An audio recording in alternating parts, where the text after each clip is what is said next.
You and I just had a good discussion, and I introduced you to a new word, germination. Yes. You said there was no real exclusivity with this. You're developing this, meaning using the cloud tools and the cloud platform of Microsoft, but no exclusivity. Yes. Is there a, normally you'd have like an exclusive period of something like this. In the tech world, they would do this. Yeah, I mean, the Azure toolbox, we're using their standard toolbox, plus we have basically early technology access to newest developments they have. That is for us a good foundation. And I mean, anyway, you need to commit to one cloud provider. And even if you are committed to one, you can still, I mean, over time, change cloud provider. Is there a concern that Microsoft would take some of the learning that they're with you and apply it to others?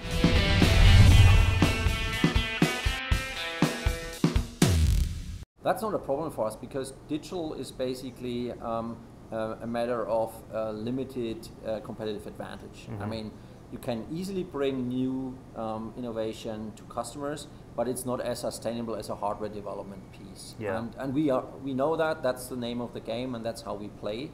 That's why we have also 8 weeks development cycles, and we rapidly bring innovation in front of the customer. So as far as I can reap the first mover advantage and get the benefits out there, have basically thought leadership and get something in the hands of the customers first and scale for us, because we have a platform which scales, then I'm fine with it. And over time, things will be democratized. That's how it is. And I don't have a problem with that as long as we are fast enough. You shared an interesting story with me about your history, how you'd worked for Nokia. You worked with Microsoft. Yes. This group that was working with Microsoft, you approached them and now they're part of BMW. Yes. How did that come about? Yeah, I mean, when I started basically as a one-man show in BMW and had the task to build a viable strategy, business model, and basically build up an organization. I mean, in the car industry, it's like you need to show things. I mean, people want to touch and feel things. So I was thinking, how do I get that done first? And I had basically acquired the today BMW team here in Chicago in a function I had in Nokia. It was an acquisition we did, and these guys were able basically to scale from 0 to 120 million users in over 3 years. So they had all the capabilities in order to manage a service stack. And then with the sale of this entity to Microsoft, there was an opportunity for me because those guys didn't want to move to Seattle, wanted to stay in Chicago, and I basically had a deal with my previous boss and said, hey, if you want, I mean, approach those people. And we basically took 100 people out of that Microsoft entity and had them as the foundation of our R&D activities here globally, and then basically flanked them by a team in Munich and the setup we have in Shanghai in China. So you made them an offer they couldn't refuse. Yeah, BMW is a great brand. It's very attractive, and I think it's the content which matters in that respect. I think this is probably the coolest industry right now. As a content producer, I've spent 15 years in the tech world myself, so a lot of the stuff you and I were talking about, like the Opera browser, that's I have many scars from developing on that. But speaking of development, you've got 2 other big players in the field that are now working with you. At least you've got Apple CarPlay in there that are taking over part of your UX, Android Auto at some point. How do you see this playing or fitting within that 2 other competing platforms? So, I mean, we are working closely with Microsoft and with Amazon because they have for us capabilities we can build on. That's the back end. That's the not only the back end. I mean, interesting. Both companies are interesting for us from the cloud point of view, but they have also tremendous assets. If you think about commerce in the car, Amazon and autonomous driving, I mean, there are huge opportunities. You know, the logistics piece with Amazon Prime, etc. They have a lot of content, so that's one thing. Microsoft has other assets with Bing, Skype, all the office and productivity stuff, plus the cloud infrastructure. So we believe those guys are also not conflicting with our business models, and they are really driving innovation strongly. And then you have the 2 other companies you mentioned, and obviously we listen to what the consumer wants. That's why we offer CarPlay in our cars. Obviously the user experience is not as if we would integrate it, because it's just mirroring the smartphone screen to the car. But that's how it is, and I mean, that's why we have a competitive advantage by combining hardware and software and services. And Google and Android Auto is not something we are offering right now. Do you see it coming down the pike? We need to see. So like back in the old days, you would go to Microsoft and you would buy like Office.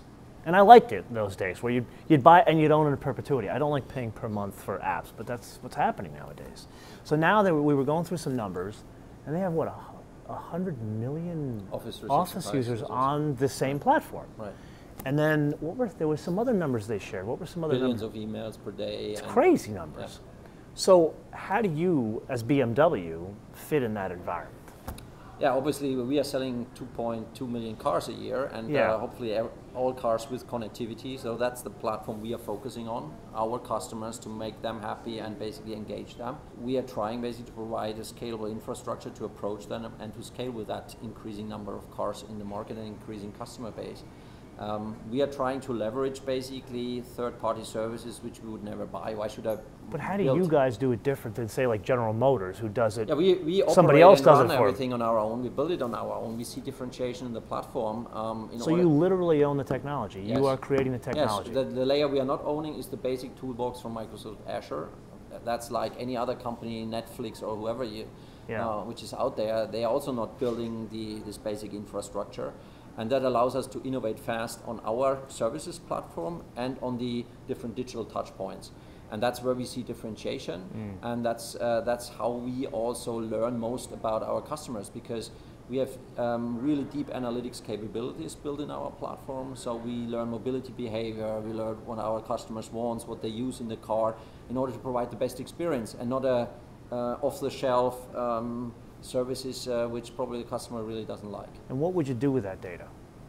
We only take the data in order to make our product better. I mean, it immediately goes into our fast-moving R&D iteration cycle.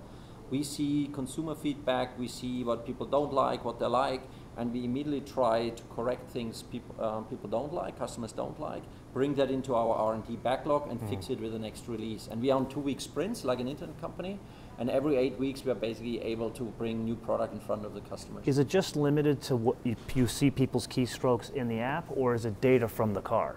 It's also data from the car. So it's both? Yeah, it's a combination of the car data, the behavioral data, personal data from usage. So give me 3 examples of data you're pulling from the car. So in general, we are using a lot of data which we call remote functionality. So we are looking at the state of certain systems in the company, in the experience. Like, for example, is the car locked, unlocked, and you could easily do something remotely. Or, I mean, what is more important, I mean, through the machine learning algorithms, we know that at 6:30 every weekday you're leaving home. We know what temperatures outside because of the sensors we have the car. We know that you are at the charging station with your i3 at the same time. I mean, why not already climatize the car in a way that when you get into it and it's minus 20 degrees outside, you have a fully configured car, which is warm and set up for you to drive. And since it's at the charging station, we would not reduce your driving range, you know. So all this intelligence and all these data points are combined. Another example is predictive maintenance. We basically have in our connected experience the status on certain parameters. And if we read out that there's a problem with some of these parameters, I mean, we could, for example, then through service appointments, which we have in the experience, directly schedule basically a repair or a service appointment with the dealer. So there's a lot of things to make the journeys more convenient. Those are some, I think, individual examples. But like, for example, are you pulling anything from the cameras and sharing anything with the whole platform that would enhance the services? Yeah, we are doing that together with here, which we bought from Nokia, the map provider and location-based services platform.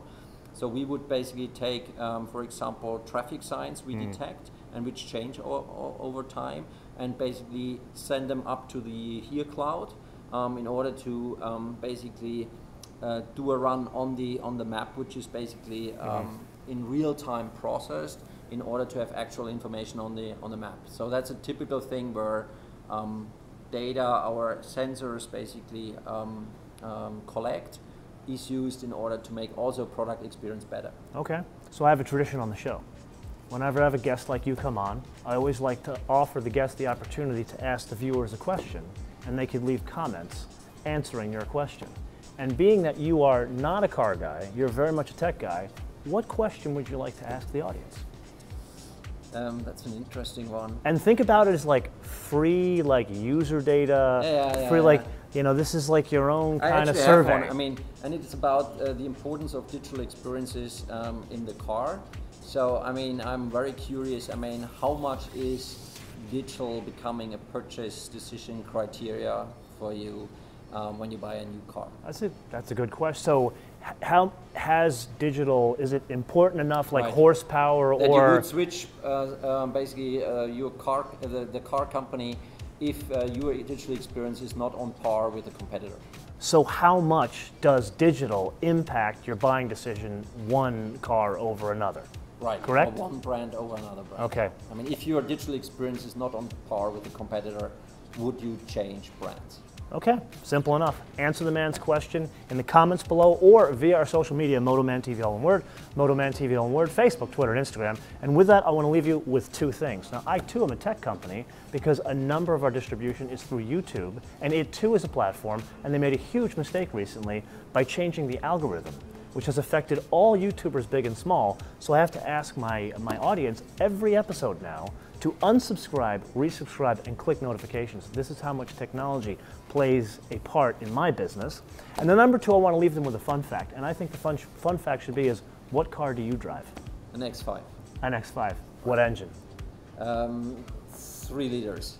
3 liters. And I drive it because I have a daughter which is 2.5 years old, so I need really space in the car. So. Okay. Sir, thank you very much for joining us. Thank you. Bis später. Thanks. Bis später.